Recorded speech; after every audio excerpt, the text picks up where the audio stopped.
இப்பதாங்க ரிதன்யா அப்படின்னு சொல்லப்படக்கூடிய ஒரு பொண்ணு வந்து தற்கொலை பண்ணி இறந்து போச்சு. அதுக்கு காரணம் நம்ம எல்லாத்துக்கும் கண்டிப்பா தெரிஞ்சிருக்கும். நம்மளே 2 வீடியோஸ் முந்தா நேத்து ஒரு வீடியோ போட்டிருந்தோம் நம்ம சேனல்ல. 4 நாளைக்கு முன்னாடி ஒரு வீடியோ போட்டிருந்தோம். என்னன்னு பாத்தீங்கன்னா, அந்த பொண்ணுக்கு வரதட்சணை கொடுமை கொடுக்கப்பட்டுச்சு. அந்த வரதட்சணை கொடுமை தாங்க முடியாம அந்த பொண்ணு தற்கொலை பண்ணி இறந்து போச்சு. இப்பதான் இன்னும் இதுல இருந்து கூட நம்ம மீண்டு வரல. இப்ப அடுத்தது இன்னொரு சம்பவம் நடந்திருக்குது. என்ன பாத்தீங்கன்னா, டெக் பாஸ் அப்படின்னு சொன்ன உடனே யூடியூப்ல போய் நீங்க சர்ச் பண்ணீங்கன்னா ஒருத்தரோட போட்டோ வரும். அவரோட பேர் வந்து சுதர்ஷன். டெக் வீடியோஸ் யூடியூப்ல எத்தனை பேர் நிறைய பார்ப்பீங்கன்னு தெரியல. அப்படின்னு அவங்க பாக்குறவங்களுக்கு டெக் பாஸ் பத்தி தெரிஞ்சிருக்கும். இவர் வந்து ஒரு பிரபலமான டெக் இந்த மொபைல் ரிவ்யூவர். அவர் வந்து இப்ப ரீசெண்டா தான் லவ் மேரேஜ் பண்ணிக்கிட்டாரு. அந்த லவ் மேரேஜ் பண்ணிக்கிட்ட அந்த பொண்ணு கிட்ட ஏதோ வரதட்சணை கொடுமை கொடுத்திருக்காரு. 5 லட்சம் கொண்டு வா, 10 லட்சம் கொண்டு வா, 30 லட்சம் கொண்டு வா அப்படின்னு சொல்லிட்டு வரதட்சணை கொடுமை கொடுத்திருக்காரு. இன்னைக்கு வீடியோல இத பத்தி தான் நம்ம டீடைலா பார்க்க போறோம். அண்ட் இதோட சேர்த்து இதெல்லாம் ஒரு பக்கம், ஒருத்தர் வந்து ஒரு கலெக்டருங்க, ஒரு ஊரோட கலெக்டர், அவரு வந்து எனக்கு வரதட்சணை கொடுத்தாதான் நான் கல்யாணமே பண்ணிக்குவேன்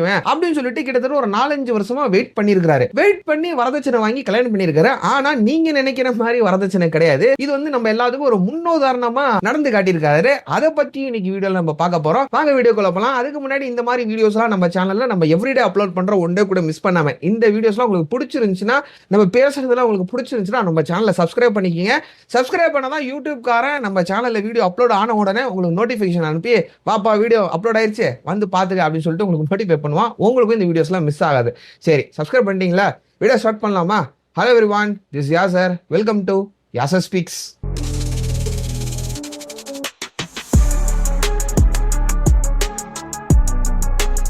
டெக் பாஸ் சம்பந்தப்பட்ட கான்டென்ட் குள்ள போறதுக்கு முன்னாடி, அதே சமயத்துல அந்த கலெக்டரை பத்தி எல்லாம் பாக்குறதுக்கு முன்னாடி ஒரு சின்ன இன்ஃபர்மேஷன் உங்களுக்கு நான் கொடுக்குறேன் பாருங்க.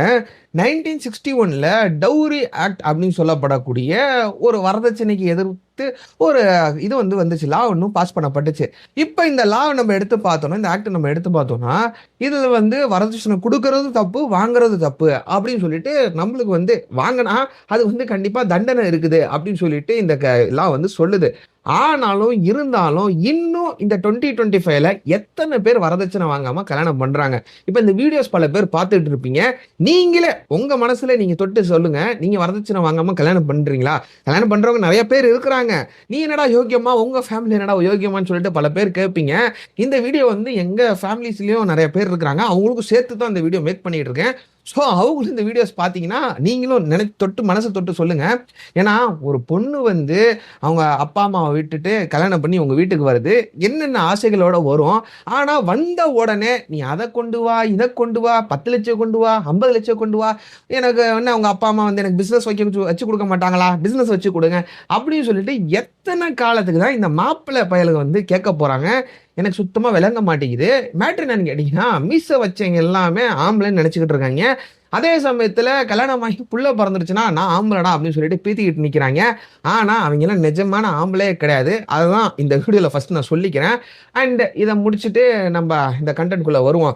இப்ப டெக் பாஸ் அப்படின்னு சொல்லப்படக்கூடிய நீங்க வந்து யூடியூப்ல டெக் பாஸ் அப்படின்னு சர்ச் பண்ணீங்கன்னா இவரோட போட்டோ வரும். சுதர்ஷன் அப்படின்னு சொல்லப்படக்கூடிய ஒரு நபரோட போட்டோ வரும்.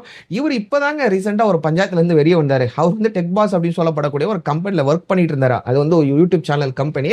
அந்த கம்பெனில வந்து ஏதோ சம்பள பிரச்சனை சில பேர் சொல்றாங்க, சில பேர் வந்து வேற வேற விஷயம் சொல்றாங்க. அதுக்குள்ள நம்ம போக வேணாம். இருந்தாலும் அவங்க கிட்ட சண்டை போட்டுட்டு வெளியில வந்துட்டாரு. வெளியில வந்து இவர் வந்து ஒரு தனி யூடியூப் சேனல் ஆரம்பிச்சாரு. டெக் சூப்பர் ஸ்டார் அப்படின்னு சொல்லப்படக்கூடிய ஒரு யூடியூப் சேனல் ஆரம்பிச்சிருக்காரு. இப்போ வந்து நீங்க டெக் சூப்பர் ஸ்டார்னு சர்ச் பண்ணி பார்த்தீங்கன்னா அவரோட சேனல் வரும். இப்போ இவரு அந்த கான்ட்ரவர்சி, அந்த கம்பெனி ரிசைன் பண்ணிட்டு வெளியில வந்து ஒரு சேனல் ஆரம்பிச்சு அதுல ஒரு ஏகப்பட்ட கான்ட்ரவர்சிக்குள்ள இருந்தாரு. அந்த கான்ட்ரவர்சில இருந்து வெளியில வந்த உடனே அவங்க மனைவி வந்து இப்ப ஒரு கம்ப்ளைண்ட் தேனி போலீஸ் ஸ்டேஷன்ல ஒரு ரிட்டன் கம்ப்ளைண்ட் ஃபைல் பண்ணியிருக்காங்க. அண்ட் ரீசெண்டாக தாங்க இவருக்கு வந்து லவ் மேரேஜ் ஆச்சு. லவ் பண்ணி தான் கல்யாணம் பண்ணிக்கிட்டாரு. லவ் பண்ணி கல்யாணம் அந்த பண்ண டைம்லேயே அவங்க ரிட்டர்னில் அதில் என்ன எழுதியிருக்காங்கன்னா, ஃபர்ஸ்ட் வந்து ஏதோ 5 லட்சமா கேட்டாங்களாம், அதுக்கப்புறம் வந்து ஏதோ 10 லட்ச ரூபா கேட்டாங்களாம், அதுக்கப்புறம் வந்து இந்த யூடியூப் சேனல்லேருந்து வெளியே வந்தார்ல, டெக் பாஸ் கம்பெனிலேருந்து வெளியே வந்தார்ல, வெளியில் வந்துட்டு என்னோட யூடியூப் இதை வந்து டெவலப் பண்ணணும், சேனலை டெவலப் பண்ணணும், அதுக்கு வந்து உங்கள் வீட்டில் இருந்து ஒரு 10 பவுனோ 20 பவுனோ நகையை கொண்டு வா அப்படின்னு சொல்லிட்டு டிமாண்ட் பண்ணதா இவங்க வந்து ஒரு ரிட்டர்ன் கம்ப்ளைண்ட் தேனி போலீஸ் ஸ்டேஷனில் எழுதி எழுதி கொடுத்துருக்காங்க. அதன்படி இப்போ வந்து இன்வெஸ்டிகேஷன் நடந்துகிட்டு இருக்குது. இப்போ இந்த நியூஸ் வந்து வெளியே வந்த உடனே, என்னடா டெக் பாஸ் நீ வந்து யோக்கியம் மாதிரி வீடியோ போட்டிருந்த, அந்த மாதிரி வீடியோ போட்டிருந்த, எந்த யோக்கியம் மாதிரி இந்த டெக் பாஸ்ல இருந்து வெளியே வந்தார்ல, அதுக்கப்புறம் ஒரு வீடியோ ஒன்று போட்டிருந்தாரு. அந்த வீடியோஸ்லாம் இவர் வந்து நல்ல ஒரு மாதிரி ஒருத்தனை பேசியிருப்பாரு. அவர் நல்லவரா கெட்டவரான்னு சொல்லிட்டு நம்ம ஜட்ஜ் பண்ண இங்கே வரல. ஆனால் நல்ல விதமாக அவர் பேசியிருப்பாரு. இதெல்லாம் நீ பண்ணியே, இதெல்லாம் யோக்கியத்தனமான செய்யலா, இந்த அளவு தான், இந்த அளவுக்கு சீப்பான ஆளா நீ, சம்பளம் பார்த்தலன்னா டேரக்டா சொல்லியிருக்கலாம்ல, அதுக்கு எதுக்கு கதையை கட்டிட்டு எங்களை வந்து காரி துப்பிக்கிட்டு இருக்கல, இதான் உன் வண்டவாளம் வந்து தண்டவாளம் ஆய்வு போச்சுல, உங்க வீட்டு பொண்ணை இப்போ வந்து கம்ப்ளைண்ட் பண்ணியிருக்கல அப்படின்னு சொல்லிட்டு இவரை வந்து கழுவி கழுவி ஊத்திக்கிட்டு இருக்காங்க. அண்ட் இது ரிப்ளை பண்ற விதமா கூட ஒரு வீடியோ கூட ஒரு சேனல்ல போட்டிருந்தாரு. அண்ட் அந்த வீடியோ வந்து இப்போ தூக்கிட்டாருன்னு நினைக்கிறேன். தேடி தேடி பார்த்தேன், நேற்று ஏதோ நான் பார்த்த மாதிரி ஞாபகம் இருக்குது. ஆனால் தேடி தேடி பார்த்தேங்க, அந்த வீடியோ இப்போ கிடைக்கல, தூக்கிட்டாருன்னு நினைக்கிறேன். சரி, இப்போ அவர் என்ன சொல்றாருன்னா, என்னையோட ஃபேம் டிஃபேம் பண்றதுக்காண்டி தான், பேரை வந்து டிஃபேம் பண்றதுக்காக தான் இவங்க ஒய்ஃப் வந்து இந்த மாதிரி பண்ணியிருக்காங்க, நான் வந்து இந்த மாதிரிலாம் டிமாண்ட் எதுவும் வைக்கல அப்படின்னு சொல்லிட்டு அவர் அந்த வீடியோவில் பேசியிருப்பாரு. என்ன எதுன்னு சொல்லிட்டு நம்மளுக்கு இன்னும் இன்வெஸ்டிகேஷன் நடந்துகிட்டு இருக்குது. அவங்க வந்து கம்ப்ளைண்ட் கொடுத்துருக்காங்க, அவங்க ஒய்ஃப் வந்து இவர் அதுக்கு பதில் அளிச்சுக்கிட்டு இருக்காரு போல. இன்வெஸ்டிகேஷன்லாம் நடந்துகிட்டு இருக்கு.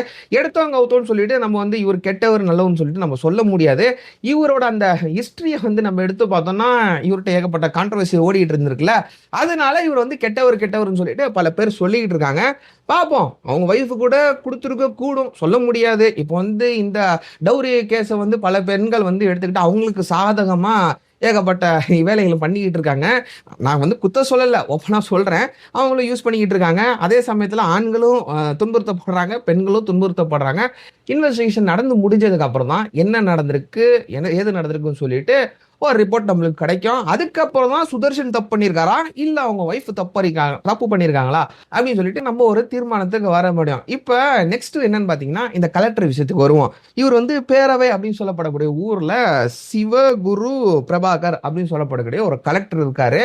இப்போ கலெக்டர்னு உத்தியோகம்னு எடுத்தாங்களே, பல பேர் வந்து லைனில் வந்து பொண்ணு கொடுப்பாங்க. அந்த காலத்துலலாம் கவர்மெண்ட் ஜாப் இருக்குதா, ஐஏஎஸ்ஆ ஐபிஎஸ்ஆ இப்படி கேட்டு தான் மாப்பிள்ளை வந்து தேடிக்கிட்டு இருந்தாங்க. அண்ட் இன்னும் அந்த மாதிரி தான் தேடிக்கிட்டு இருக்காங்க பல பேர். இப்போ வந்து யூடியூபராக இன்ஃப்ளூயன்சராக சொல்லிட்டு மாறிடுச்சா எனக்கு தெரியல. ஆனாலும் பல பேர் அப்படி தான் தேடிக்கிட்டு இருக்காங்க. அதெல்லாம் சைடில் வைப்போம். இப்போ இவருக்கு வந்து லைனில் நின்று பொண்ணு கொடுக்குறதுக்கு பல பேர் வந்தாலும் இந்த சிவகுரு பிரபாகருக்கு, ஆனால் இவர் என்ன ஒரு இது வைக்கிறாரா, டிமாண்ட் வைக்கிறாருன்னா, எனக்கு வந்து வரதட்சணை கொடுத்தாதான் நான் வந்து கல்யாணம் பண்ணிக்குவேன் அப்படின்னு சொல்லிட்டு ஒரு டிமாண்டை வைக்கிறாரு. வரதட்சணை இவர் என்ன கேட்கிறாருன்னு பார்த்தீங்கன்னா, அவருக்கு வந்து ஒரு டாக்டரா தான் மனைவியா வரணும் அப்படின்னு சொல்லிட்டு ஒரு டிமாண்டை வைக்கிறாரு.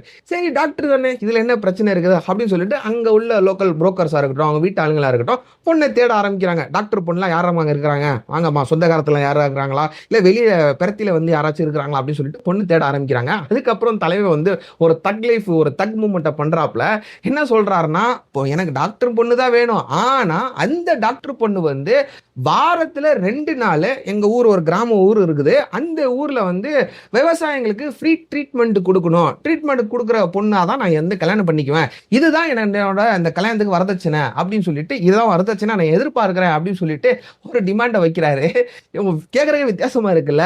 இந்த மாதிரி ஆண்களும் இருக்கிறாங்க. பல பேர் வந்து இந்த ரிதன்யா அப்படின்னு சொல்லப்படக்கூடிய பொண்ணு வந்து துன்புறுத்தி ஒரு விதத்துல செக்ஸ் டார்ச்சர் கொடுத்து கொலை பண்ணியிருக்கிறாங்க, ஒரு விதத்துல வந்து இந்த வரதட்சணை கொடுமை கொடுத்து கொலை பண்ணியிருக்காங்க. இந்த மாதிரி அநீதி வந்து நடந்துகிட்டு இருக்கு.